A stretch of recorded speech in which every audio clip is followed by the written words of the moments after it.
गणेश भगवान की जय, बोलो कार्तिक भगवान की जय, बोलो शंकर भगवान की जय, बोलो पार्वती माता की जय, बोलो सभी देवी देवतन की जय।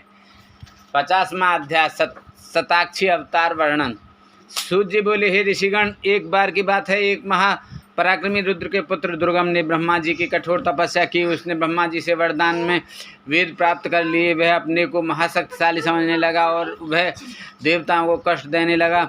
उसने पृथ्वी पर उपद्रव करने प्रारंभ कर दिए। वेदों के न रहने पर सारी क्रियाएं चली गईं। ब्राह्मणों ने धर्म का त्याग कर दिया। प्रजा पर यह संकट आया हुआ देखकर सभी देवता देवी उमा की शरण में गए। देवता स्तुति करते हुए बोले, हे महादुर्गे, हे जगदम्बिके, जिस प्रकार आपने शुम्भ का वध करके हमारी रक्षा की, उसी प्रकार इस दुष्ट का भी वध करके अपने शरणागतों की रक्षा करो। इस प्रकार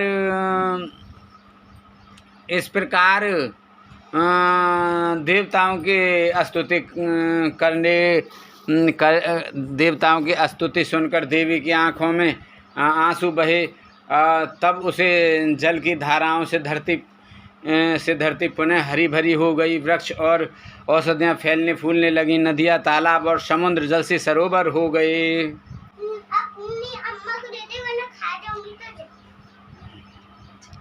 यह देखकर देवता देवी उमा से बोले, हे मातेश्वरी, कृपा कर वेदों को भी वापस दिला दीजिए। तब देवी ने वेद लौटाने का आश्वासन देकर उन्हें विदा किया। देवता अपने अपने धाम को चले गए। तभी देवी को देवताओं का हित करने वाली जानकर दुर्गम ने उन पर आक्रमण कर दिया। देवी ने भी पलटकर वार करना आरंभ कर दिया। देखते ही देखते देवी उमा और दुर्गम के बीच भयानक युद्ध होने लगा। चारों ओर से बाणों की वर्षा होने लगी। उस समय देवी उमा बहुत क्रोधित हुई। तब उनके शरीर से काली तारा, छिन्न मस्ता, श्रीविद्या, भुवनेश्वरी, रौरवी, बगुला, क्षमा, त्रिपुरा, मातंगी नामक 10 देवियां प्रकट हुई। देखते ही देखते देवियों ने दैत्यों की 100 अक्षौणी सेना का नाश कर उसे तितर बितर कर दिया। तत्पश्चात देवी ने अपने त्रिशूल से दैत्यन दुर्गम का वध कर दिया। देवी ने उससे वेद छीनकर देवताओं को सौंप दिए। प्रसन्न देवता महामाया देवी उमा की स्तुति करने लगे। देवता बोले, हे मातेश्वरी, आपने हमारी रक्षा के लिए अनंता शिव है रूप रखा, इसलिए आप शताक्षी नाम से जग प्रसिद्ध होंगी। सुख द्वारा लोकहित करने के कारण शाकुंभरी और दुर्गम नामक दैत्य का वध करने के कारण दुर्गा कहलाएंगी। हे महाबली, हे ज्ञानदायिनी, हे योगनिंद्रे, हे विश्वजननी, हम आपको नमस्कार करते हैं। आप सदा हमारा कल्याण और सबकी रक्षा करें। तब देवताओं को उनकी रक्षा का आश्वासन देकर देवी अंतर्ध्यान हो गई। 51वां अध्याय क्रिया योग वर्णन। एक बार महामुनि व्यास जी के पूछने पर सनत कुमार जी ने उन्हें महादिव्य क्रिया योग और उसके फल के विषय में बताया। सनत कुमार जी बोले, हे महामुनि, ज्ञान योग क्रियाओं योग और भक्ति और मुक्ति प्रदान करने वाले हैं। ज्ञान, आत्मा और हृदय का मिलन ही क्रिया योग कहलाता है। इसी योग के साथ ब्रह्म अर्थ का संयोग क्रिया योग कहलाता है। कर्म से भक्ति, भक्ति से ज्ञान एवं ज्ञान से मुक्ति प्राप्त होती है। योग ही मुक्ति का एकमात्र मार्ग है। पत्थर, लकड़ी एवं मृतिका से देवी का मंदिर बनवाने, प्रतिदिन यज्ञ करने से एक सा पुण्य प्राप्त होता है। इस श्लोक में श्री पार्वती जी की मूर्ति का निर्माण कराने वाला निश्चय ही दुर्गा लोक को जाता है। देवी का मंदिर बनवाने से पुण्य की प्राप्ति होती है। देवी की मूर्ति की स्थापना कर उसके चारों ओर 50 देवी की स्थापना करने से असंख्य पुण्य की प्राप्ति होती है। सूर्य और चंद्र ग्रहण के समय विष्णु सहस्त्र नाम के पाठ से कई गुना अधिक फल देवादिदेव शिव जी का नाम जपने से मिलता है। देवी का नाम जपने से उसके 20 अधिक पुण्य मिलता है। देवी का नाम जपने से उससे भी अधिक पुण्य मिलता है। नित्य प्रति देवी उमा का नाम जपने से दुर्गा जी के गणपति की प्राप्ति होती है। जो मनुष्य माँ उमा का धूप दीप नैवेद्य से पूजन करते हैं, मंदिर को लीपते हैं या उससे साफ करते हैं, उन्हें उमा लोक की प्राप्ति होती है। कृष्ण पक्ष की अष्टमी नवमी तिथि की श्री सूक्त, देवी सूक्त आदि का पाठ कर देवी पर पुष्प अर्पित किए जाते हैं। देवी को कमल का पुष्प या सोना चांदी अर्पित करने से परम गति की प्राप्ति होती है। चैत्र शुक्ल तृतीया को माँ उमा का व्रत करने से जीवन मरण के चक्र के बंधनों से मुक्ति मिल जाती है। वैशाख माह के शुक्ल पक्ष की तृतीय तिथि को अक्षय तृतीया नाम से जाना जाता है और इस दिन रथोत्सव मनाना चाहिए। देवी की मूर्ति स्थापित करके देवी का पूजन करने के पश्चात उनसे प्रार्थना करें, हे देवी, आप हमारा पालन करने वाली हैं, हम पर प्रसन्न हो और हमारे पूजन को स्वीकार करें, हमें इस लोक में सुख देकर अपना धाम प्रदान करें। आश्विन माह के शुक्ल पक्ष में नवरात्र का व्रत किया जाता है। यह उत्तम व्रत सभी कामनाओं को पूर्ण करने वाला तथा मनोरथ सिद्ध करने वाला है। इसी पुण्य कल्याणकारी व्रत को करने से विरथ के पुत्र सुरथ राजा बने, समाधि नामक वैश्य को मुक्ति प्राप्त हुई। इसी प्रकार विधि विधान से नवरात्र व्रत को पूरा करने से सभी अभिष्ट फलों की प्राप्ति होती है। इस व्रत को करने से देवी उमा स्त्रियों के सौभाग्य की रक्षा करती हैं तथा इस व्रत के प्रभाव से विद्या, धन, पुत्र आदि की प्राप्ति होती है। इस प्रकार उमा सहित संहिता का पवित्र भक्ति में स्वरूप मैंने आपको सुनाया है। इसे पढ़ने एवं सुनने से कामनाएं पूरी होती हैं और सब सुख भोग कर मनुष्य परम धाम को प्राप्त करता है। बोलो शंकर भगवान की जय, पार्वती माता की जय। श्री कैलाश संहिता प्रारंभ। जो प्रधान प्रकृति और पुरुष के षष्ठी पालन के संहार के कारण उन पार्वती देवी एवं देवादिदेव भगवान शिव को उनके गण और पुत्रों सहित बारंबार प्रणाम है। प्रथम अध्याय व्यास जी एवं शौनक जी की वार्ता।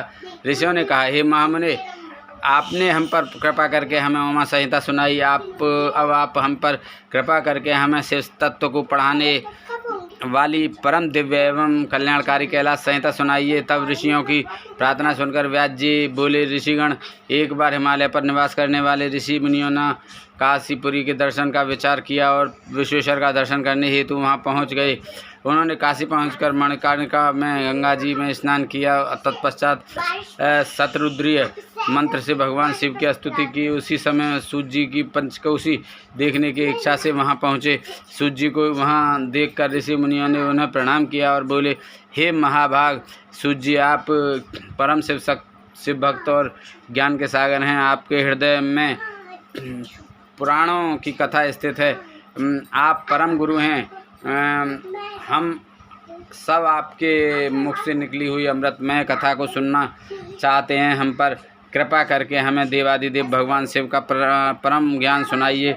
ऋषियों की इस प्रकार की कई प्रार्थना को सुनकर सूर्य जी बोले, हे मुनीश्वरों, स्वारोचित मनु ने नैमिषारण्य में तपस्वी ऋषियों के साथ सिद्धि प्रदान करने वाला यज्ञ किया। यह यज्ञ 1 सहस्त्र वर्षों तक चलता रहा। तत्पश्चात उन्होंने भगवान शिव का स्मरण करके शिव भक्ति में भस्म और रुद्राक्ष धारण किया। तभी वहाँ मुनि वेद व्यास आ गए। मुनियों ने उन्हें आसन पर बैठाया। तब वे पूछने लगे कि बताइए, इस यज्ञ को करने में आपका क्या प्रयोजन है। व्यास जी का प्रश्न सुनकर नैमिषारण्य के तेजस्वी पराशर पुत्र बोले, हे कृपा सागर, इस अद्भुत यज्ञ महायज्ञ का अनुष्ठान करने का कारण ओंकार के अर्थ को जानना है। हम परम ब्रह्म परमेश्वर शिव जी के स्वरूप को जानना और समझना चाहते हैं। हम सब आपकी शरण में आए हैं। हम अल्प बुद्धियों के संदेह को दूर करें और हमें शिव ज्ञान प्रदान कर हमारी जीवन रूपी नाव को पार करा दें।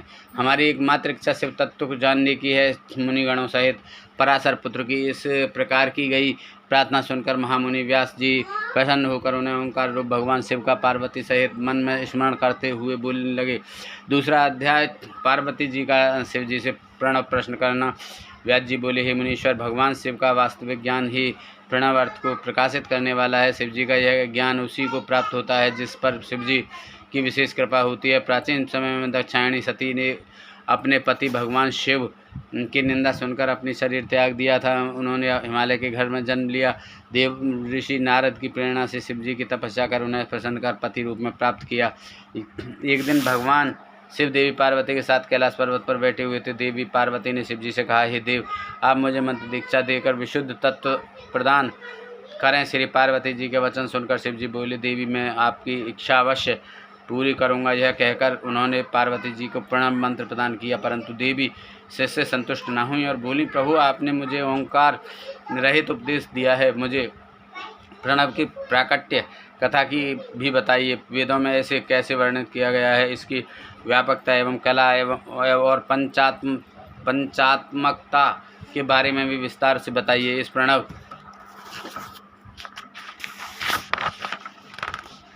की उपासना कैसे और कहाँ की जाती है, इसके अनुष्ठान की विधि, स्थान और इससे मिलने वाले फल के बारे में भी मेरा ज्ञान बढ़ाने की कृपा करें। स्वामी, कृपा कर मुझे इस तत्व के अवगत कराकर मेरे श्री ज्ञान में अवृद्धि करें। देवी पार्वती की इस विनयपूर्ण प्रार्थना को सुनकर शिवजी उन्हें प्रणव की पूर्ण कथा सुनाने के लिए तैयार हो गए। तीसरा अध्याय, प्रणव पद्धति। भगवान शिव बोले, हे प्राण प्रिया, हे देवी, आपकी इच्छा पूरी करना मेरा धर्म है। आपके प्रसन्नता के लिए मैं आपको प्रणव कथा सुनाता हूँ। प्रणव को जानने वाला शिव तत्व का भी ज्ञाता हो जाता है। प्रणव मंत्र सब मंत्रों का बीज मंत्र है। यही प्रणव सर्वज्ञ और सबका करता है। ओम नामक इस एक अक्षरीय मंत्र में शिव सदा ही विद्यमान रहते हैं। इस संसार की सभी वस्तुएं गुणमयी होते हुए भी स्थावर और जड़ात्मक दिखाई पड़ती हैं। यही प्रणव का अर्थ है। यह ओम मंत्र ही सब अर्थों का साधक है। इसी प्रकार प्रणव से शिव अर्थात मैं सर्वप्रथम इस जगत का निर्माण करता हूँ। वही शिव ही प्राण रूप और प्रणव शिव रूप हैं। मैं ही ब्रह्म ऋषि और एकाक्षर रूप हूँ। इस संसार में प्रणव ही सबका करता है। मुमुक्षु ही इस निर्विकार परमेश्वर प्रणव को जान और समझ सकते हैं। प्रणव मंत्र ही सभी मंत्रों में सर्वश्रेष्ठ है और शिव मणि माना जाता है। यही ओंकार मैं काशी में प्राण त्याग देने वालों को प्रदान करता हूँ। इसे जानने वाले को परम सिद्धि प्राप्त होती है। इस पवित्र प्रणव रूपी ओंकार मंत्र को प्राप्त करने के लिए सर्वप्रथम कला का उद्धार करें। जो पहले आकार को प्राप्त कर चुके हों उन्हें निवृत्त कला की प्राप्ति का विधान करना चाहिए। तत्पश्चात उकार में ईंधन, मकार में काल कला, नाद में दंड और बिंदु में ईश्वर कला का उद्धार करने का उपाय करें। ऐसे ही पंचवर्णीय प्रणव का उद्धार होता है। इन 3 मात्राओं और बिंदु नाद का जाप करने से प्राणियों को मुक्ति और मोक्ष की प्राप्ति होती है। यही मंत्र सबके हृदयों में प्राण बनकर जीवन प्रदान करता है। फिर यही ओम हो जाता है। इसी ओम का वर्णन वेदों में भी है और यही ओंकार में हूँ। इसी के आकार के रजोगुण से ब्रह्मा, उकार से प्रकृति, सत्वगुण से जगत के पालन करता श्री हरि और मकार से पुरुष तथा तमोगुण से पापियों का संहार करने वाले शिव उत्पन्न होते हैं। तत्पश्चात साक्षात महेश्वर जो बिंदु रूप हैं और नाद रूप हैं का प्राकट्य होता है। यही सब पर कृपा करने वाले हैं।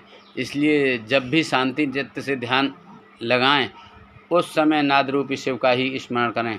वे ही साक्षात मंगल रूप हैं। यह शिव ही सर्वज्ञ, सत्य के कर्ता, सर्वेश, निर्मल, अविनाशी, अद्वैत और परम ब्रह्म हैं। वही व्यापक हैं और हर जगह स्थित हैं। इसलिए हमेशा सद्य वामदेव घोर पुरुष ऐसान नामक ब्रह्म स्वरूप का ही स्मरण करें। यही मेरी मूर्ति है। यही प्रणव मंत्र की उत्पत्ति और पद्धति है। चौथा अध्याय, संन्यास का आचार व्यवहार। शिवजी बोले, हे पार्वती, अब मैं तुम्हें संन्यास और आहरणी क्रम के विषय में बताता हूँ। सर्वप्रथम सुबह ब्रह्म मुहूर्त में उठें और अपने आराध्य गुरु के चरणों का स्मरण कर उनके मनोहर रूप को नमस्कार करें। हाथ जोड़कर उनसे विनती करते हुए कहें कि भगवान, सुबह से लेकर रात तक मैं जो कुछ भी कार्य करता हूँ उसमें आपकी ही प्रेरणा शामिल है। वही मुझे हर मुश्किल कार्य को करने की शक्ति और सामर्थ्य प्रदान करने वाली है। किसी भी कार्य को करने का आप भी मुझे बल प्रदान करते हैं। हम आपकी पूजा करते हैं, कृपा कर हमारी पूजा स्वीकार करें। यह कहकर गुरु से आज्ञा लेकर आसन पर बैठें। आसन पर बैठकर प्राणायाम करें। आसन से ध्यान लगाएं और 6 चक्रों का स्मरण करते हुए उन चक्रों के बीच में मुझ सच्चिदानंद निर्गुण ब्रह्म और अनामय रुद्र शिव का चिंतन करें। तत्पश्चात ध्यान एवं पूजन से निवृत्त होने के बाद ही अपने अन्य कार्य करने आरंभ करें। सर्वप्रथम उठकर देवादिदेव सर्वेश्वर का ध्यान करना भक्ति पूर्ति प्रदान करने वाला है। इसलिए ध्यान के बाद ही अन्य कार्य करने चाहिए। फिर अपने नित्य प्रतिदिन के कार्यों को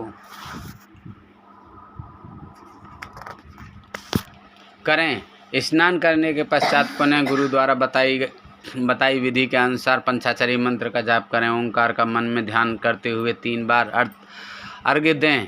तत्पश्चात ओम नमः शिवाय मंत्र का 108 बार जाप करते हुए 12 बार तर्पण करें। फिर आचमन करके 3 बार प्राणायाम करें। पूजा के लिए पूजा स्थान पर जाते समय मौन अवस्था में हाथ पैर धोकर ही जाएं। प्रवेश करते समय दाहिने पैर को ही आगे रखें। 5वां अध्याय संन्यास मंडल की विधि। ईश्वर बोले पूजा के स्थान में प्रवेश करने के पश्चात उस स्थान की धरती को लीपें। 4 वस्त्रों को लेकर चौकों के समान की कल्पना करें। तालपत्र के समान लंबे चौड़े बराबर 13 भाग करें। चौथे मंडल में पश्चिम की ओर मुँह करके बैठें। पूर्व की तरफ से सूत्र लेकर दक्षिण और उत्तर के क्रम में 14 सूत्र बिछाएं। इस प्रकार 169 कोण हो जाएंगे। इन्हीं कोणों के बीच कणिका के मध्य दलाष्टक होता है। तत्पश्चात दल संधि को श्वेत, पीली, काली, लाल करें। कणिका में प्रणव अर्थ बताने वाले मंत्र लिखें। उसके ऊपर अमरेश, मध्य में महाकाल और उसके सिर के निकट दंड लिखें। उसके बाद ईश्वर का नाम लिखें। फिर श्याम अर्थात काले रंग में सिंहासन और पीले रंग में श्रीकंठ को रंग कर अमरेश को लाल और महाकाल को काला रंग करें। ईश्वर को सफ़ेद रंग से लिखें। ऐसा लाल यंत्र संध्युजा मंत्र से दान करें। फिर नाद से ईशान को भेद कर अग्निक्रम से बाहरी पंक्ति को ग्रहण करें। 4 कोणों को श्वेत और लाल धातु से रंग कर 4 दरवाजे बनाएं। इन दरवाज़ों के चारों ओर पीले रंग हों। दक्षिण दिशा के कोष्ठ में 8 दल का कमल रखें। इस प्रकार विधि विधान से सभी दिशाओं के मंडल को अंकित करके सूर्यदेव की पूजा करें। 6ठा अध्याय न्यास वर्णन। भगवान से बोले ऋषिगण कमल की रचना कर शक्ति कमल की रचना करें और चतुर्थी विभक्ति सहित अंत में नम्हे लगाकर शक्ति कमलाय नम्हे का उच्चारण करते हुए वस्तुओं को धारण करके गुरु को नमस्कार करें। बाहर की ओर त्रिकोण व्रत क्रम से शंख की पूजा करें और शुद्ध सुगंधित जल से 7 बार गंध पुष्प से ओम की पूजा अर्चना कर धेनु मुद्रा दिखाएं। फिर शंख मुद्रा दिखाएं। यह कहकर अपनी आत्मा को शुद्ध करें। प्राणायाम करके ऋषि का स्मरण करें। अग्न्यास करने के बाद अस्त्र मंत्र से अग्निकोण के कमल का प्रेक्षण करें।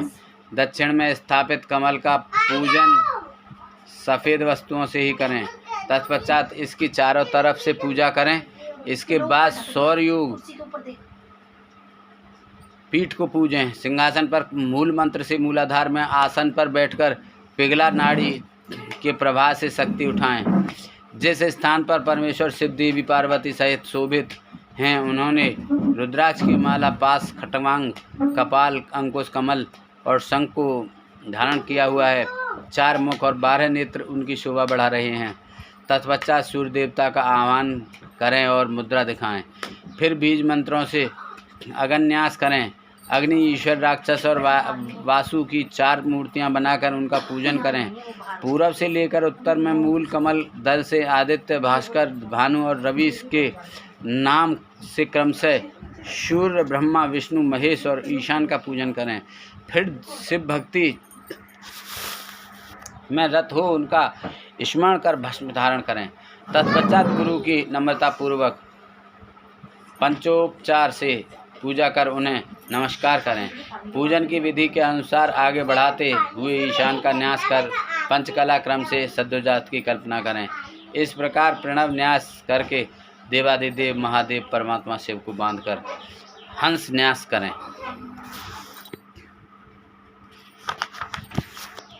7वां अध्याय शिव ध्यान एवं पूजन। शिव जी बोले मुनीश्वरों, अपनी बाईं ओर चौकोर मंडल बनाकर ओम का पूजन कर अर्चन करें। ओम को अस्त्र मंत्र से शोभित करें। इसी प्रकार प्रणव का भी पूजन करें। फिर उसे चंदन, धूप, सुगंधित जल से पूर्ण करें।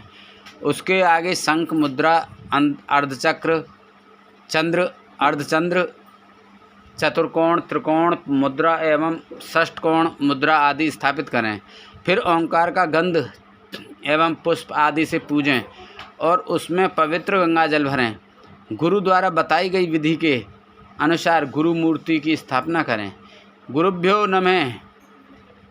नमः मंत्र का जाप करते हुए गुरु की प्रदक्षिणा लें। गुरु द्वारा दी गई दीक्षा का बैठकर ध्यान करें। तत्पश्चात स्थापित मूर्ति में देवता का आह्वान करें। एकाग्रचित होकर मन में उसका ध्यान करें। गणेश जी का षोडशोपचार से पूजन कर उस पर फल और फूल मालाएं चढ़ाएं। नमस्कार कर स्कंद को पूजें और गगनीय मंडल में सूर्य चंद्रमा का ध्यान करें। कमल के आसनों पर सुंदर सफ़ेद पुष्प रखें और ओंकार सहित चतुर्थी विभक्ति के अंत में नमः लगाकर मंत्र बोलते हुए सवधी, ईशान और आदि 5 ब्रह्म की पूजा अर्चना करें। इसके बाद देवी गौरी की पूजा करें। इस प्रकार सवधी पूजन और ध्यान करके जो भी मनुष्य एवं देवता मेरी और देवी पार्वती की उपासना करते हैं और शंख के जल से स्नान कर ओंकार से मोक्षण करते हैं, उन्हें परम सिद्ध प्राप्त होती है। उनकी सभी कामनाएं पूर्ण होती हैं और अभीष्ट फल की प्राप्ति होती है। मोक्ष भी उनके लिए दुर्लभ नहीं है। 8वां अध्याय वर्ण पूजा। सर्वेक्षण शिव बोले, हे देवी, बुद्धिमान और विद्वान मनुष्य एवं देवगण को पूजा करते समय सर्वप्रथम गणेश और कार्तिकेय का पूजन करना चाहिए। तत्पश्चात वेदों के आदि स्वरूप अर्थात शिव का आह्वान कर पूर्व दिशा में कमल कणका के ऊपर चारों ओर पूजा करें। आवो राजानम मंत्र का उच्चारण करते हुए रिवा से रुद्र की पूजा करें। फिर कणका दलों से आवाहन करें। शिव को पूर्व में, हर को दक्षिण में, शिव को उत्तर में और भव की पश्चिम दिशा में यथाक्रम के अनुसार पूजा करें। ओ राओ पाओ ग्याओ ला अर्पण पूर्णम अंग ओंग वांग ओंग सांग और वेद के इन 10 मंत्रों से लोकपालों का पूजन करें। तत्पश्चात दक्षिण दिशा में ईशान देव की पूजा करें। ब्रह्मा और विष्णु का विधि विधान के अनुसार षोडशोपचार से पूजन करें। फिर 5वें आवरण में ओंकार रूपी शिव का स्मरण कर एवं ध्यान करते हुए सवधी पूजन करते हुए नैवेद्य चढ़ाएं और अर्घ्य दें। इसके बाद भोजन की सामग्री एवं तांबूल अर्पित करें। तब नीराज नादीन क्रम से पूजा को विसर्जित कर देवी और देवता का शुद्ध हृदय से ध्यान करते हुए 108 मंत्रों का जाप करें। इनके पश्चात पुष्पांजलि अर्पित करते हुए यो देवानागिति उपनिषद की 6 ऋचाओं का जो नारायणी कही गई हैं जाप करें। फिर प्रदक्षिणा कर साष्टांग प्रणाम करें। आसन पर बैठकर शिव नाम को 8 बार जपें। यह सब क्रियाएं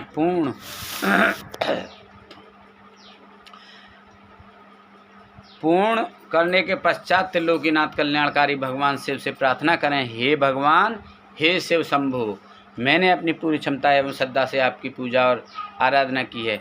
यह कहते हुए शंख के जल और पुष्पों को चढ़ाएं। फिर अर्घ्य देकर 8 बार नाम जपें।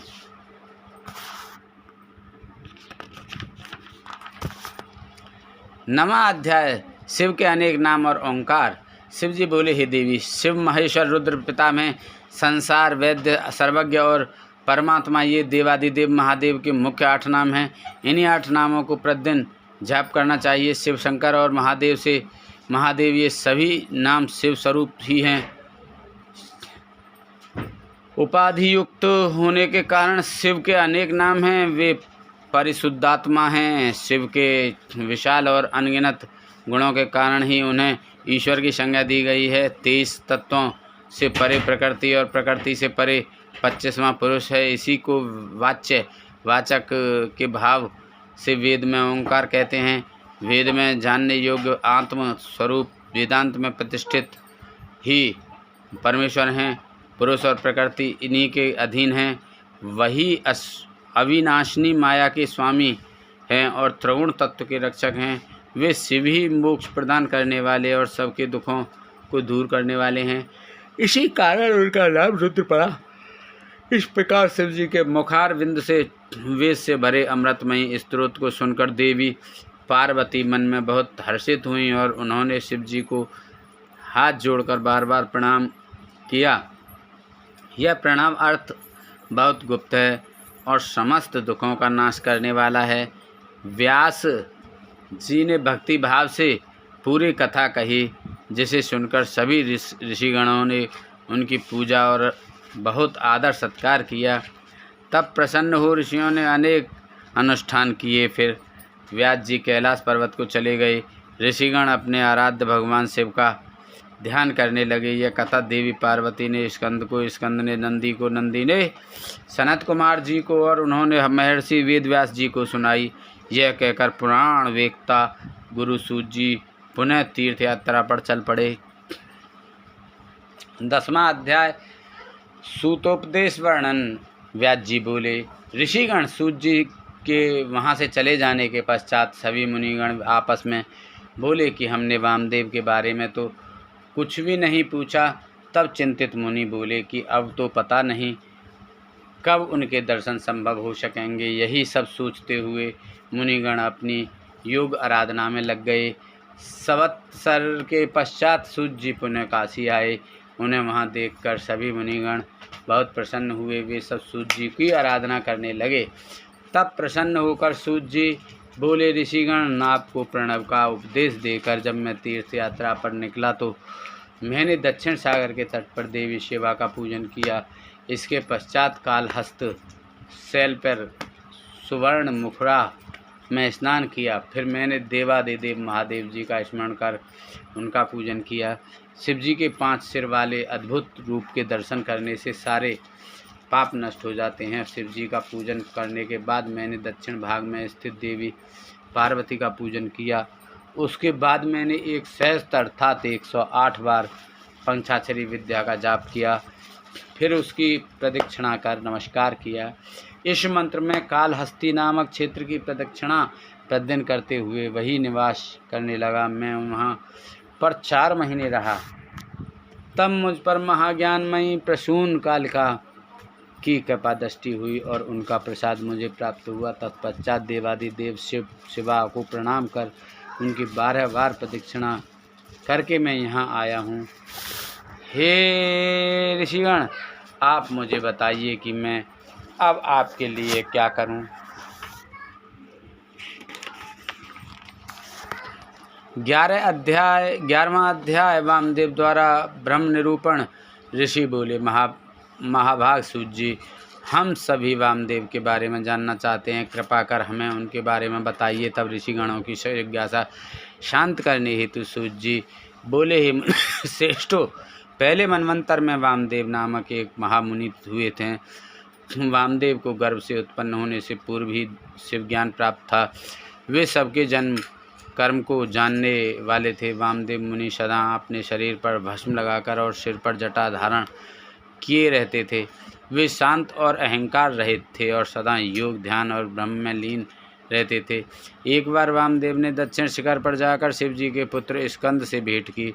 उस समय स्कंद का रूप सूर्य के समान तेजोदीप्त होकर प्रकाशित हो रहा था। उनकी 4 भुजाएं थीं और वे मोर पर बैठे हुए थे। उन्हें देखकर मुनि वामदेव ने हाथ जोड़कर उन्हें प्रणाम किया और उनकी बहुत स्तुति की। इससे प्रसन्न होकर शिव जी के पुत्र स्कंद बोले, हे महामुनि, मैं आपकी इस स्तुति से बहुत संतुष्ट हूँ। आप जैसे मुनि सदा दूसरों के हित के लिए ही कार्य करते हैं। आपकी जो इच्छा हो कहिए, मैं उसे अवश्य ही पूरी करूँगा। तब वामदेव जी स्कंददेव से बोले, भगवान, आप सब कुछ जानने वाले और सबके कर्ता हैं। आपके दर्शनों से ही मेरी सभी कामनाएं पूरी हो गई। मैं भला आपके गुणों का वर्णन कैसे कर सकता हूँ। आप तो साक्षात परमेश्वर वाचक देव पशुपति वाच्य हैं। वे सभी के पाप मोचक हैं। प्रणव मंत्र द्वारा त्रिलोकीनाथ भगवान शिव का ध्यान करने से सारे पाप नष्ट हो जाते हैं। ओंकार स्वरूप हैं और ओम सबकी स्तुति और ब्रह्म स्वरूप हैं। प्रभु, मेरे दृष्टिकोण से इस संसार में शिव जी के समान दूसरा कोई नहीं है। वे ही समाविष्ट और वष्टि स्वरूप हैं। 12वां अध्याय साक्षात शिव स्वरूप ही प्रणव है। स्कंद जी बोले, हे वामदेव जी, आप धन्य हैं, आप परम शिव भक्त हैं और शिव तत्व ज्ञान जानने वालों में श्रेष्ठ हैं। इस संसार में जीव माया से मोहित होकर परमेश्वर के स्वरूप को नहीं समझ पाते। प्रणव महेश्वर का ही रूप है, जिसे साधारण जीव नहीं समझ पाते। देवादिदेव भगवान शिव ही सतगुण, सगुण, निर्गुण और ब्रह्म नामक त्रिगुणों के स्वामी हैं। साक्षात शिव स्वरूप ही प्रणव का अर्थ है। वे इस संसार की उत्पत्ति का कारण है। शिव जी ने ही ब्रह्मा, रुद्र, इंद्र, आकाश, पाताल, जीव सभी का निर्माण किया है। सूर्य और चंद्रमा शिव जी के प्रकाश से ही प्रकाशित होते हैं। इस संसार में दिखाई देने वाला सारा ऐश्वर्य शिव जी का ही है। वे सर्वेश्वर ही निर्गुण, सर्वगुण, निष्फल हैं। वे ही स्थूल और सूक्ष्म रूप होकर संसार के कार्यों को आगे बढ़ाते हैं। वे ही शिव, देवादिदेव, संतान, निष्फल और ज्ञान क्रिया के परमात्मा हैं। देव पंचक और पंचक कला भी उनकी बनाई हुई है। परमात्मा शिव का मन शीतल और स्फटिक मणि के समान निर्मल है। भगवान शिव के 5 मुख, 10 भुजा और 15 नेत्र हैं, जो ईश्मन देव मुकुट धारण किए औघर हृदय वामदेव गुम और प्रदेशवान हैं। वे परमेश्वर शिव ही सद्यपाद, तन्मूर्ति, साक्षात, संपूर्ण, निष्फल और मूर्ति नामक 6 प्रकार का स्वरूप धारण करने वाले हैं। वे ही उपन्यास मार्ग पर चलने वाले समष्टि और वृष्टि भाव वाले हैं। इस संसार में विख्यात 3 वर्णों को वेदाचारी कहा गया है। शूद्रों को वेद पढ़ने और जानने का अधिकार नहीं है। अन्य वर्णों को श्रुति, स्मृति और धर्म का ही अनुष्ठान करना चाहिए। इससे ही इंद्र सिद्धि प्राप्त होती है। भगवान शिव की ही आज्ञा के अनुसार वेद मार्ग का अनुसरण करना चाहिए। श्रुति स्मृति में वर्णित धर्म और आचारों के अनुसार ही आचरण एवं पूजा करें।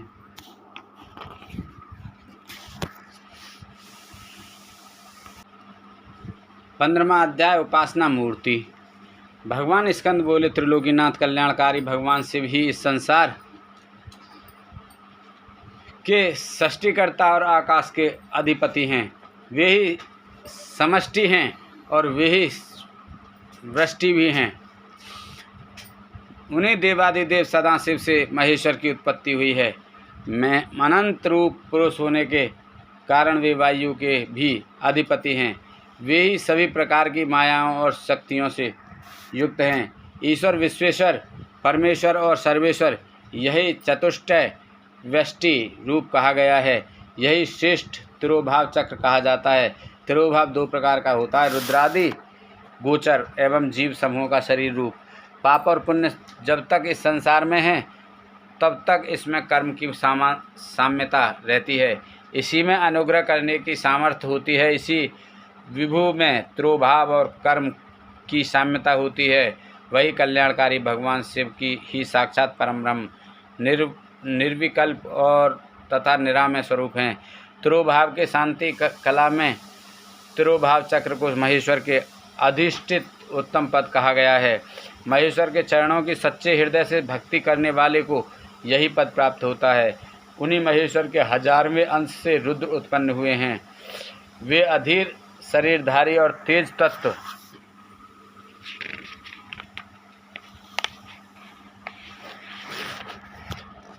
के स्वामी हैं। वे प्रभु ही वाम भाग में देवी गौरा शक्ति धारण करते हैं। रुद्र ही पापियों का संहार करने वाले हैं। व्यष्टि रूप शिव हर मुंड और भव अद्भुत चक्र विदित हैं। ये सप्रावरण से रक्षित होते हैं। इनके ऊपर की ओर 10 गुना जल है। इस जल के मध्य में रहने वाले को श्रुति द्वारा जल मध्यसायी कहा जाता है। भगवान शिव अनुग्रह, तिरोभाव, संहार, स्थित और सृष्टि से युक्त होकर नई नई लीलाएं करते रहते हैं। वे ही सर्वशक्तिमान ईश्वर हैं। 16वां अध्याय शिव विवेचन। सूत जी बोले, मुनि वामदेव को भगवान स्कंद के मुख से ओंकार रूपी अमृत कथा का श्रवण करके आनंद की अनुभूति हुई। वे बोले, प्रभु इस अमृतमयी कथा को सुनकर मेरा ज्ञान और बढ़ गया है, परंतु फिर भी मैं आपसे एक प्रश्न पूछता हूँ। भगवान सदाशिव से लेकर कीर्ति पर्यत तक इस जगत में स्त्री पुरुष ही दिखाई देते हैं। इस रूपवान अद्भुत संसार की उत्पत्ति का कारण वे परमेश्वर ही हैं या कोई अन्य रूप है? विद्वान और शास्त्रों के अनुसार इसके अनेक प्रकारों का वर्णन करते हैं। कृपा कर मुझे जगत सृष्टा भगवान शिव के भाव का वर्णन कीजिए। मुनि वामदेव के इस प्रकार उपनिषद गर्भित रहस्य को समझकर स्कंद देव बोले, हे महामुनि, जिन परम शिव तत्व शिव ज्ञान को आप सुनना चाहते हैं वह मैं आपको सुनाता हूँ। यही ज्ञान मेरे पिता देवादिदेव भगवान शिव ने मेरी माता देवी पार्वती को सुनाया था। उस समय मैं छोटा सा बालक था और माँ की गोद में बैठकर दूध पी रहा था। वे बातें आज भी मुझे याद हैं। कर्म सत्ता से लेकर सभी शास्त्रों में लिखा सभी कुछ ज्ञानदायक है। आप जैसे ज्ञानी पुरुष की ही इतना कुछ जानते हुए भी भगवान के विषय में और अधिक जानने की जिज्ञासा रखते हैं, परंतु मूर्ख और अज्ञानी पुरुष तो सब कुछ जानने और समझते हुए भी ईश्वर के स्वरूप से इनकार कर देते हैं। परमेश्वर परमात्मा को जानना एवं उन्हें पहचानने में कोई संदेह एवं परेशानी नहीं है। वे स्त्री पुरुष के रूप में विश्व के सामने प्रत्यक्ष दिखाई देते हैं। श्रुतियों ने ही कहा है कि सच्चिदानंद परम ब्रह्म सिर्फ सत्य है। जो भी असत्य एवं प्रपंचों से निर्वृत्त अथवा दूर होकर सदाचार का मार्ग का अनुसरण करते हैं वे सदात्मा कहलाते हैं। यही प्रकाश से चित्त होकर जगत के कारण बन जाते हैं, वे ही शिव भक्ति भाव को प्राप्त हैं। उन्हीं को भगवान शिव और शक्ति संयोग से परम आनंद की प्राप्ति होती है। 17वां अध्याय, शिव ही प्रकृति के कारण रूप हैं। वामदेव जी बोले, भगवान पूर्व में आपने ही प्रकृति के नीचे नियत हो और ऊपर पुरुष बताया था, फिर आज आप ये क्या कह रहे हैं? प्रभु मेरा संशय दूर कीजिए। तब मुनि वामदेव जी के वचन सुनकर स्कंद जी बोले, हे मुने, अद्वैत सेवावाद में द्वैत सेवावाद का कोई समावेश नहीं होता। यह नश्वर और अविनाशी है। भगवान शिव ही सच्चिदानंद स्वरूप वाले परम ब्रह्म हैं। इन्हीं त्रिलोकीनाथ कल्याणकारी शिव को ही सर्वज्ञ सबका कर्ता एवं त्रिवेदों का उत्पादक कहा जाता है। वे सर्वेश्वर शिव ही अपनी माया और इच्छा के अनुरूप सचित रूप धारण कर पांचों कला में निपुण पुरुष हो गए हैं। वे ही भोक्ता हैं जो प्रकृति के सभी गुणों को भोगने वाले हैं। वे ही समष्टि और चित्त प्रकृति तत्व के स्वामी हैं। प्रकृति के गुण तत्व से उत्पन्न हुए हैं। गुणों से बुद्धि और बुद्धि से ही अहंकार की उत्पत्ति होती है। तब उससे तेज और उससे मन, बुद्धि और इंद्रियों की उत्पत्ति हुई है। मन के रूप को संकल्प विकल्पात्मक कहा गया है। बुद्धि, इंद्रिय, कान, त्वक, चक्षु, जिह्वा, शब्द, रूप, स्पर्श, रसगंध प्रवृत्ति को बुद्धि और इंद्रियों में शोध का क्रम कहा गया है। वैचारिक अहंकार से कर्म इंद्रियों की उत्पत्ति हुई है, जिन्हें मनुष्यों ने सूक्ष्म कहा है। फिर तन्मात्राएं और शब्द के रूप हुए, जिनसे आकाश, वायु, अग्नि, जल और पृथ्वी की उत्पत्ति हुई है। ये पंच महाभूत कहलाते हैं। शब्दादि, रूप, रसगंध उनकी तन्मात्राएं कहलाए। आकाश, वहन, पाचन, वेग आदि 5 महाकलाएं। इस प्रकार स्कंद जी का वेदांत युक्त वचन सुनकर मुनि वामदेव बहुत प्रसन्न हुए और हाथ जोड़कर पृथ्वी पर लेटकर उन्हें दंडवत प्रणाम करने लगे। उनके चरणाविंदों में उन्हें परम तत्व ज्ञान प्राप्त हो गया था। 18वां अध्याय, शिव धर्म। सूत जी बोले, मुनि वामदेव ने भगवान स्कंद से पूछा, हे भगवान, आप सर्व तत्व को जानने वालों में श्रेष्ठ हैं। आप मुझ पर कृपा करके संप्रदाय के उस ज्ञान को बारे में बताइए जिसके बिना जीवों को भोग और मोक्ष की प्राप्ति नहीं होती। प्रभु कृपा कर मेरे इस संशय को दूर कीजिए। तब वामदेव जी के इन वचनों को सुनकर स्कंद देव बोले, मुनीश्वर, अब मैं आपको एक परम गुप्त तत्व के बारे में बताता हूँ। वैशाख, श्रावण, आश्विन, कार्तिक, अगहन, माघ महीनों के शुक्ल पक्ष में पंचमी अथवा पूर्णिमा के दिन स्नान करके शुद्ध होकर अपने गुरु के चरणों को धोकर उनके पास रखे आसन पर शंख में फूलों को अभिमंत्रित करके रखे। तत्पश्चात गंध और पुष्प से पूजन करे, उसके समक्ष दीप प्रज्वलित करे, मुद्रा से रक्षा कर कवच को मंत्रों से आच्छादित करे। तत्पश्चात विधि पूर्वक अर्घ्य दे और सुगंधित पुष्पों से पूजन करे। आधार पर सुगंधित जल का घट रखकर उसे सूत से लपेटे। उस घट पर पीपल, पिलखन, जामुन, आम और बड़ नामक 5 पेड़ों की छाल और पत्तों तथा हाथी, घोड़े, रथ, बांबी और नदी के संगम स्थान की मिट्टी में सुगंधित को मिलाकर उसे कलश पर लेपे। लेपने के बाद आम के पत्ते, कुसका, अग्र, नारियल, फूल आदि वस्तुओं से कलश को सजाए। सजाने के बाद कलश में पंचरत्न डाले। यदि पंचरत्न ना हो तो सुवर्ण डाले।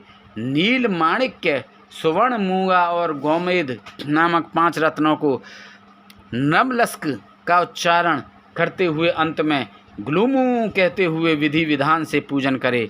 खीर और तांबूल अर्पित कर 8 नामों का जाप करते हुए पूजा करे। गुरु द्वारा बताई हुई विधि से अनुष्ठान सहित भगवान शिव की पूजन करे, अर्चना करे।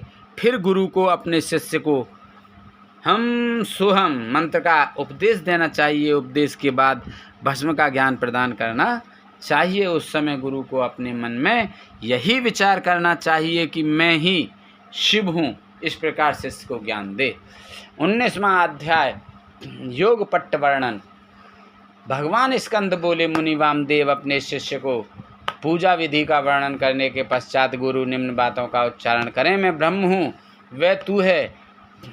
आत्मा ही ब्रह्म है। सारा संसार ईश्वर से अधिष्ठित होता है। मैं ही प्राण हूँ। आत्मा ही ज्ञान का सार है। प्रज्ञान आत्मा ही यहाँ विदित अवस्थित है। वही तुम्हारा मेरा अर्थात सबका अंतर्यामी है। वही ज्ञान रूपी अमृत है। वह एक ही पुरुष में और आदित्य में है। वही परम ब्रह्म मैं हूँ। सबसे परे और सबका ज्ञाता और वेद शास्त्रों का गुरु मैं ही हूँ। इस संसार में सारे आनंद का क्षण मैं ही हूँ। सर्वभूतों के हृदय में व्याप्त रहने वाला मैं ही ईश्वर हूँ। सारे तत्वों का और पृथ्वी का प्राण मैं ही हूँ। मैं ही जल और तेज का प्राण हूँ। आकाश और वायु का प्राण मैं हूँ। मैं ही त्रिगुण का प्राण हूँ। मैं ही अद्वितीय और सर्वात्मक हूँ। यह सब परम ब्रह्म रूप हैं। मैं ही मुक्त स्वरूप हूँ, इसलिए मेरा ध्यान करना चाहिए। इस प्रकार भगवान स्कंद ने वामदेव जी से योग पट्ट का वर्णन किया। 20वां अध्याय क्षौर एवं स्नान विधि। भगवान स्कंद बोले, हे मुनीश्वर, अब मैं आपको यतियों को शुद्धि प्रदान करने वाले और स्नान की विधि बताता हूँ। जब शिष्य योग पद को प्राप्त हो जाए तब व्रत करने से पूर्व और करना चाहिए। गुरु को नमस्कार कर उनकी आज्ञा से क्षौर कराएं।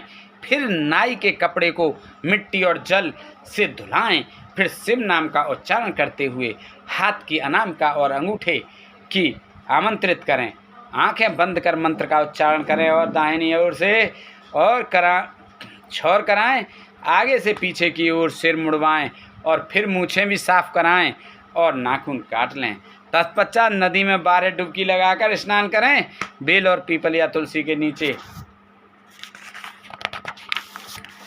की मिट्टी लेकर उसका प्रोक्षण कर अभिमंत्रित करें। उस मिट्टी के 3 भाग करें। एक भाग से 12 बार हाथ मलकर साफ करें। दूसरे भाग की मिट्टी को सिर से मुंह तक लेप करके 12 बार जल में डुबकी लगाएं। फिर 16 बार कुल्ला कर 2 बार आचमन करें। बची हुई मिट्टी का पूरे शरीर पर लेप करें। मन में ओंकार का भक्तिपूर्वक जाप करते हुए 16 बार प्राणायाम करें। फिर ज्ञान देने वाले गुरु का ध्यान करते हुए 3 बार साष्टांग प्रणाम करें। तत्पश्चात तीर्थ स्थान के जल में डुबकी लगाते हुए त्रिलोकीनाथ कल्याणकारी भगवान शिव का स्मरण करें। वे देवादिदेव महादेव ही संसार को तारने वाले हैं। वे ही सबका कल्याण करते हैं। इस प्रकार मैंने आपको स्नान की पूर्ण विधि बताई। 21वां अध्याय योगियों को उत्तरायण प्राप्ति। मुनि वामदेव बोले, हे भगवान स्कंद जी, मैंने सुना है कि योगियों का दाह कर्म नहीं किया जाता, उन्हें तो शुद्ध भूमि में स्थापित कर दिया जाता है, क्या यह सच है? तब मुनिवर के प्रश्न का उत्तर देते हुए असुर निकंदन स्कंद जी बोले, हे मुनीश्वर, यह प्रश्न एक बार महान शिव योगी भृगु ने स्वयं सर्वज्ञ त्रिलोकीनाथ भगवान शिव से किया था। उस समय जो शिव जी ने बताया था वही मैं तुम्हें बताता हूँ। यह परम ज्ञान सब साधारण मनुष्यों को लिए नहीं है। इस ज्ञान को शांति चित्त वाले परम शिव भक्त शिष्य को ही बताना चाहिए, क्योंकि महाधैर्यवान योगीजन ही समाधि अवस्था को प्राप्त कर सकते हैं और वे ही शिव रूप से परिपूर्ण होते हैं। परंतु जो योगी मुनि अपने चित्त अर्थात मन को स्थिर करने में असमर्थ होते हैं और जल्द ही अधीर हो उठते हैं, जिन्हें समाधि की अवस्था का ज्ञान प्राप्त नहीं है, ऐसे योगियों को गुरुमुख से शिव जी का ज्ञान जानकर ध्यान करना चाहिए। प्रतिदिन प्रणव मंत्र का जाप करें और भगवान शिव का स्मरण करें, तभी योगी जनों को उत्तरायण की प्राप्ति होती है। 22वां अध्याय, एकादशी पद्धति। भगवान स्कंद बोले, मुनीश्वर, अब मैं आपको एकादशी विधि बताता हूँ। एक वेदी को लीप कर 5 मंडल बनाएं और उसमें 5 देवताओं की पूजा करें। भगवान शिव सर्वेश्वर हैं, उनकी कृपा से ही सब कार्य सिद्ध होते हैं, इसलिए हमें उनकी कृपा को नहीं भूलना चाहिए। भगवान शिव का स्वरूप मानकर शिवात्म देवताओं का ध्यान करके उनके चरणों में शंख के जल को समर्पित करें। ओम भूर्भुवस्वः मंत्र का जाप कर धूप दीप से प्रदक्षिण कर नमस्कार करें, फिर हाथ जोड़कर प्रार्थना करें कि भगवान आप प्रसन्न होकर यति को शिव चरणों में रक्षित करें। प्रार्थना के पश्चात प्रसाद को कन्याओं को बांट दें। इसके पश्चात यति का पावन श्राद्ध करें, क्योंकि यति का एकादिष्ट श्राद्ध नहीं होता। 4 ब्राह्मणों को आमंत्रित करें, उनके चरण धोकर शिवजी की विधि विधान के अनुसार पूजा कर उनके समक्ष ही ब्राह्मणों को भोजन कराएं। गोबर से लीपे स्थान पर रखें, कुश के आसन पर बैठकर कहें कि मैं पिंडों को दान करता हूँ। ऐसा संकल्प करके 3 मंडलों का अपने परमात्मा अंतरात्मा और आत्मा के लिए पूजा करें। मन में यह विचार करते हुए कि हमने आत्मा को पिंड दिया है, पिंड दान करें। कुछ से जल छिड़क कर प्रदक्षिण और नमस्कार करें, तत्पश्चात ब्राह्मणों को दक्षिणा दें। ऐसा करने के बाद रक्षा के लिए श्री हरि विष्णु की महापूजा करें और नारायण को बलि दें। अंत में वेदों और शास्त्रों को जानने वाले बाहर ब्राह्मणों का गंध अक्षत और पुष्पों से पूजन करें और प्रार्थना करें। कुछ आसन पर पायस बलि दें। मुनि वामदेव, यह मैंने आपको एकादश की विधि बताई है। 23वां अध्याय, शिष्य वर्ग का वर्णन।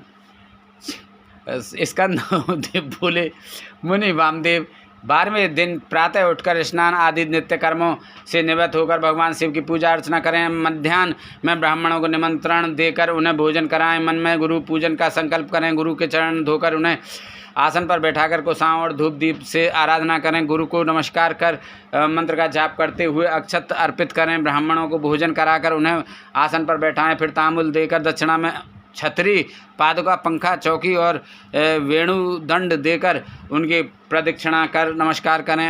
उनके चरण छूकर आशीर्वाद पाकर उन्हें विदा करें। अन्य अतिथियों एवं दीन अनाथों को भोजन कराएं। इसी प्रकार प्रतिवर्ष गुरु की पूजा करें। गुरु की उत्तम आराधना से निश्चय ही शिवलोक की प्राप्ति होती है। मुनिवर, वैशंपायन, पैल, जैमिनी और सुमंत नामक 4 महामुनि तेजस्वी व्यास के शिष्य हैं। वामदेव, अगस्त्य, पुलस्त्य और क्रतु योगीश्वर सनत कुमार जी के शिष्य हैं। ये सभी मुनि अद्भुत और भगवान शिव के परम भक्त हैं। इन्होंने ही 5 महाभूतों से आवृत वेदांत सिद्धांत का परम निश्चय किया है। यह मोहनाशक, ज्ञाननाशक और संतोषदायक हैं।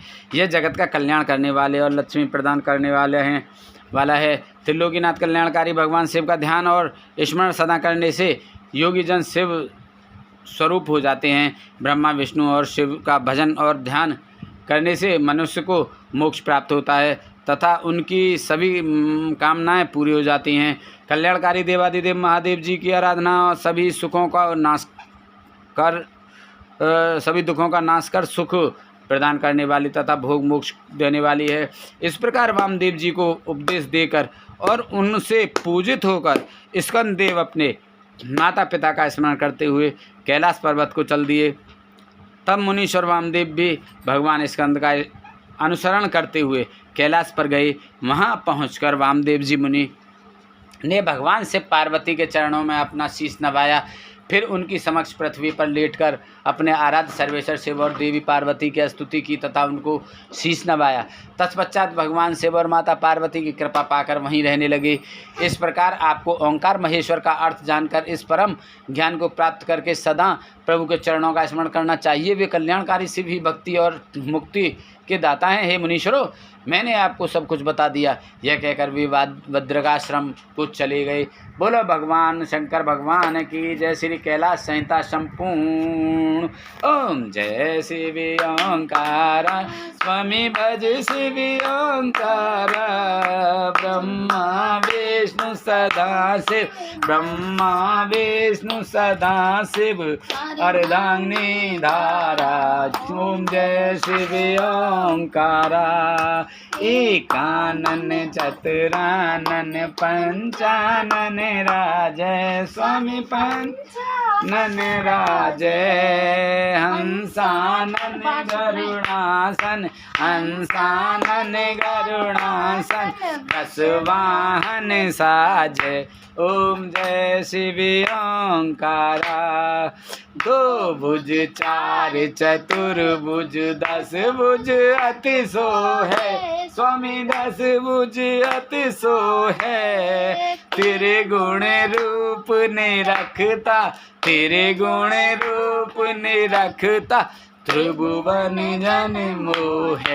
ओम जय शिव ओंकारा।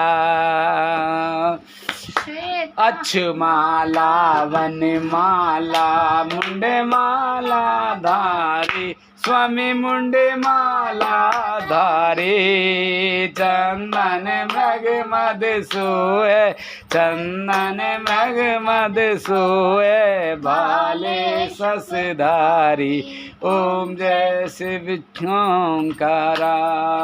श्वेतांबर पीतांबर बागांबर अंगे स्वामी, बागांबर अंगे। हंसादिक गरुणादिक, हंसादिक गरुणादिक, भूतादिक संगे। ओम जय शिव ओंकारा। करके मध्य कमंडल चक्र त्रिशूलधारी स्वामी, चक्र त्रिशूलधारी। दुख हारी सुख हारी, दुख हारी सुखकारी, जग पालनकारी। ओम जय शिव ओंकारा। ब्रह्मा विष्णु सदा शिव, जानत अब वेका स्वामी, जानत अब वेका। प्रणमाक्षर में शोभित, प्रणमाक्षर में शोभित, ये तीनों एका। ओम जय शिव ओंकारा। त्रिगुण स्वामी जी की आरती जो कोई नर गावे, स्वामी प्रेम सहित गावे। कह तु शिवानंद स्वामी, भजते हरि हर स्वामी, मन वांछित फल पावे। ओम जय शिव ओंकारा। जय शिव ओंकारा। स्वामी भज शिव ओंकारा। ब्रह्मा विष्णु सदा शिव, ब्रह्मा विष्णु सदा शिव, अर्धांगिनी धारा। ओम जय शिव ओंकारा। बोल शंकर भगवान की जय। बोलो पार्वती माता की जय। बोलो कार्तिक भगवान की जय। बोलो गणेश भगवान की जय। अरे जय शंकर शंकर जय शंकर कैलाशपति। जय गोरा गोरा जय गोरा जय पार्वती। जय शंकर शंकर जय शंकर कैलाशपति। जय शंकर शंकर जय शंकर कैलाशपति। जय गोरा गोरा जय गोरा जय पार्वती। जय गोरा गोरा जय गोरा जय पार्वती। जय शंकर जय कृपान शंकर जय शंकर कैलाशपति। जय शंकर जय कृपान शंकर जय शंकर कैलाशपति। जय गोरा गोरा जय गोरा जय पार्वती। जय गोरा गोरा जय गोरा जय पार्वती। जय शंकर जय कृपान शंकर जय शंकर कैलाशपति। जय गोरा गोरा जय गोरा माँ पार्वती।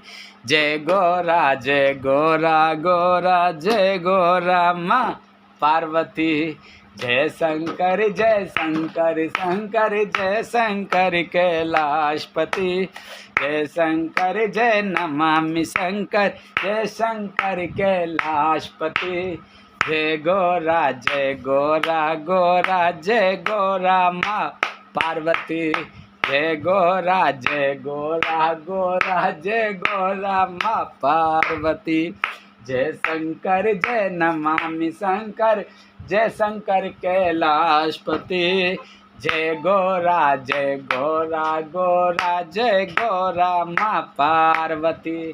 जय गोरा गोरा जय गोरा माँ पार्वती। जय शंकर जय कृपान शंकर जय शंकर कैलाशपति।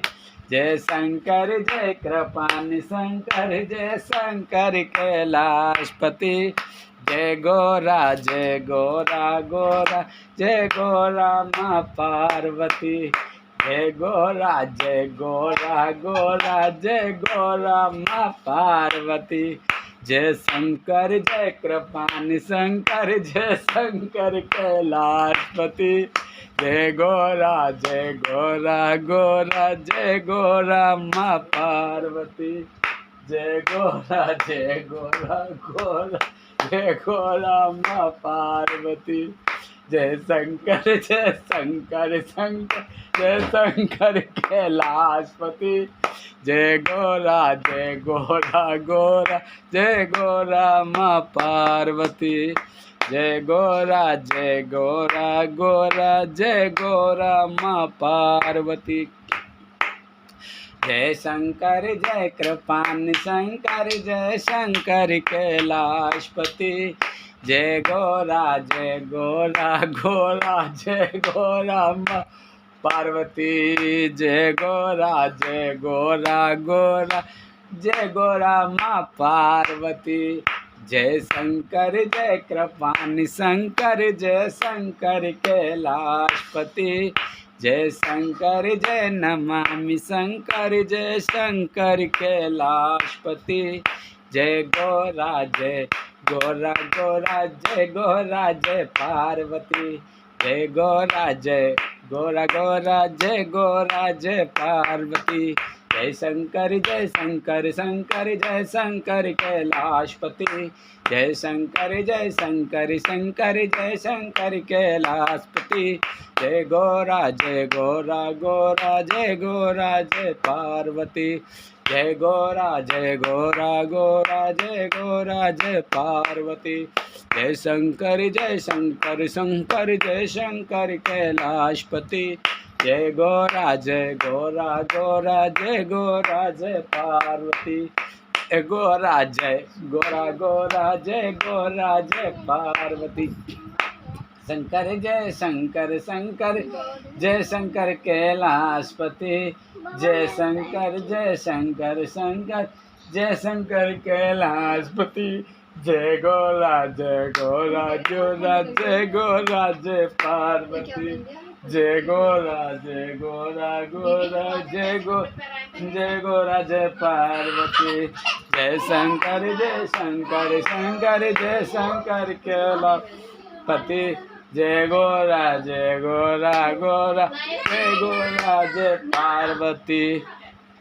बोलो शंकर भगवान की जय, बोलो पार्वती माता की जय, बोलो गणेश भगवान की जय, बोलो कार्तिक जी की जय, बोलो सभी दई देवतन की जय, बोलो इंद्रदेव चंद्रदेव सूर्यदेव की जय, बोल पीर बाबा सिद्ध बाबा भूमिया बाबा की जय, बोलो तुलसा मैया गंगे मैया गैया मैया संतोषी माता पृथ्वी माता कालका मैया की जय, बोलो सभी दई देवतन की जय, बोलो शंकर भगवान पार्वती माता की जय, बोल हर हर महादेव शंभू।